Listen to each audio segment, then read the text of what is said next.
everyone, Jen Farrell here from Witness the Fitness, sharing with you today some information about exercise bands, which one is the best for you, and my take on what each kind is good for. So I've got a big pile of spaghetti here beside me.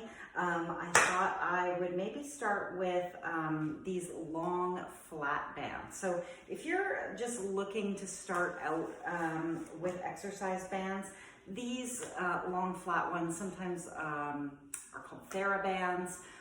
They're often used in rehab. They're sometimes called Pilates bands. This particular one came in a set of 3 of light, medium, and heavier resistance. These are a great place to start. So the pros on these are that they're super lightweight, they're usually pretty inexpensive, and the lightest resistance in particular is really good for a lot of rehab type work, delicate work around the shoulder and stuff. So if you've ever had like a shoulder injury and you've done like external rotations with these like attached to a doorknob or something, that's the kind of stuff that these are perfect for, sort of smaller rehab type movements. Now, that's not to say that they can't be challenging. The higher resistance ones can be great for doing a lot of floor work or some overhead work. The downside is at some point I found that these are not, they get to a point where the resistance just isn't enough. So if you're looking for something really, really challenging, these might not be it.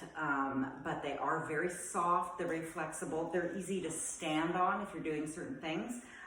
So they have their pros, and their cons are that, they do wear and they break sometimes. So if you're using one that's too light a resistance and you pull on it too hard, you can run the risk of snapping it, which is an unpleasant experience. If you have one and you see any like rips in the edges or just signs of decay, by all means part with it, because you do not want this to snap back and hit you in the eye. But these are a great place to start, and you can often get these at drugstores for like 3 for $10, and you can do a lot with those. And again, great for like certain rehab things, Pilates type things. They can add resistance and be really, really helpful. Further to that, in staying with the long flat motif, we'll go with these loop bands. Now, for the longest time, I had these in the gym and I worked with them for just a couple of exercises with clients. But over the last few months, when people have been trapped in their home during the pandemic, people have ordered sets of these online, like 5 or even 7 of them in varying resistances. And so I've gotten to really love these little loop bands. Again, super light, super portable, really cheap and cheerful. They can go anywhere, and if one breaks, again, you want to really keep an eye on the condition of the rubber in these, but they're easily replaced. So again, you can get a lot done with a not huge investment. The one thing I will say about all of these kinds of long flat bands is you need to get yourself a set, because what's going to work for like upper body or be like mildly challenging for something like the shoulder joint or the tricep, for example, is not going to be enough to do anything significant for the lower body, probably. So you want to have a variety of resistances for these. But yeah, if you Google mini bands or loop bands workouts, you're going to find a bajillion things to do with these. I've used them in strength stuff and conditioning stuff. They're a real fun addition to some cardio movements. So yeah, I'm super in love with these. And if you're a beginner just starting out, actually this is the thing that I would probably recommend, is these mini loop bands. Now I have a few of these and they were like $2 a piece. I mean, you can't buy a coffee for that price.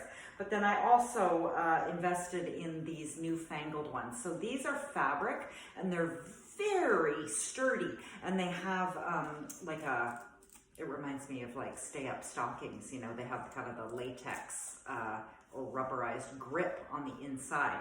So for certain things, these are great. For lower body stuff, they're sturdy as hell, and the resistance is really intense. So you can do a lot of fun things with these too.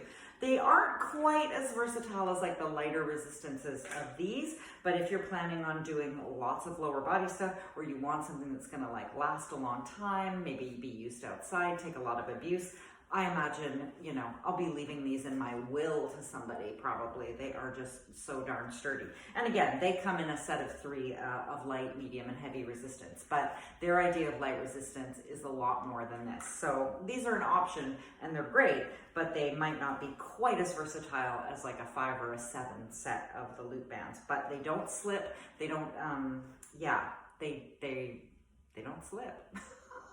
They're sturdy. End of story. Moving on to these guys. So I used to have 1 million of these, and I think it's because I used to train a lot of people outside, and I would, you know, be training a lot of different people and wrapping these around like tree trunks and doing partner work and throwing them over playground equipment. So this particular brand is a Core FX 360 band. It's one of those tube bands that you may have seen before, but the entire outside of it is covered in like a pleated, gathered cloth. So they are sturdy as hell. And the advantage to this covering, of course, is if the band does snap, inside of here, the cloth would protect you from, like, you know, it taking an eye out or something. So bonus there. And plus, the other thing that's nice about these is that they have handles. And so for certain things, like you can imagine, you get up to a certain resistance, you're working with like a flat band, it just doesn't feel comfortable on your hands. So this is a pretty nice thing to have.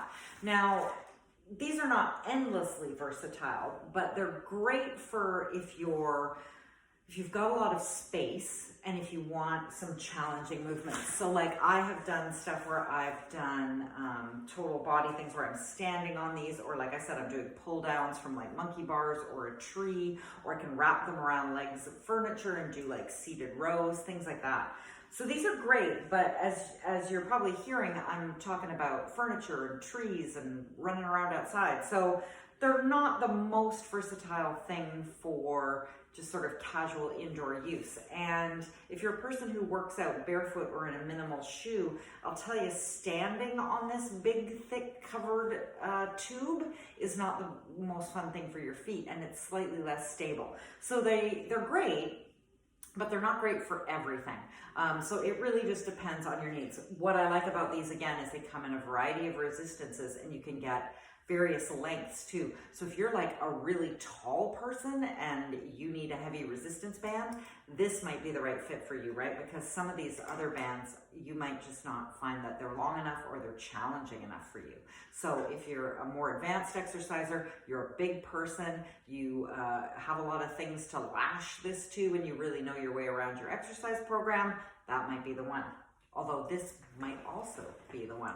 So these are long flat bands. They are sometimes known as super bands or just loop bands. They're like a giant rubber band. They're what you see is what you get. They're great. And they're hugely popular now. So you will see these a lot in gyms and in CrossFit boxes and places like that. And the reason that they're so popular is because they're so sturdy and they're so versatile. Interesting thing though, speaking of sturdy, is that what will start to happen here, I don't know if you can see it, is that the layers of the band will actually start to come apart. So you'll see some lifting. But again, unlike something like the thin bands, this is thick enough that if I see a little bit of that happening, I don't have to immediately throw it in the trash. I will keep using it. Much like the long loop bands, these are, I think, geared towards, I would say, a person with a little more exercise experience. So I can replicate in the gym moves or add resistance to in the gym moves with these bands. So for example, I use them sometimes with kettlebell squats, or I will, a deadlift kind of hip hinge movement. I will sometimes use them with barbells to add, varying levels of resistance. I can also use them as an assist for a pull-up. I would not use anything else in this pile of spaghetti to assist me with a pull-up. So that's a testament to their sturdiness. Again, they come in a huge variety of resistances. Generally speaking, the skinnier they are, the less resistance, the thicker they are, the higher the resistance.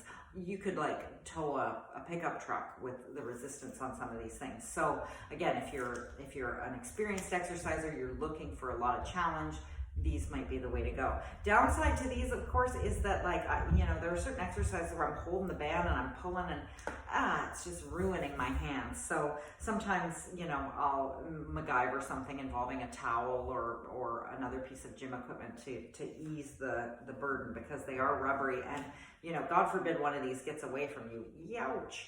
So you want to know what you're doing. But again, just Google super bands or, long loop bands, and you'll find a ton of workouts. So these are great to have. So yeah, the answer of what band to get is really, it depends. It depends on where you're working out. It depends on what kinds of workouts you're doing and your comfort level with them. Again, if you're just starting out, you could do worse than these. They're not good for everything, but they're great for a lot of things, especially if you get a nice variety of resistance levels. Speaking of resistance levels, the last thing I'm going to say is people are like, oh, which resistance level should I get? Unfortunately, there's no universal color coding system for these bands. So somebody's green might be light resistance and somebody else's green might be heavy resistance. Generally speaking, though, especially when we get into these kinds of bands, darker colors like blue and black tend to be the heaviest resistance, and lighter colors tend to be lighter resistance. So pink, yellow, light green, very light blue, those things tend to be the lighter resistance. And then into reds tend to be medium resistance, and then blue to black tends to be heavy resistance.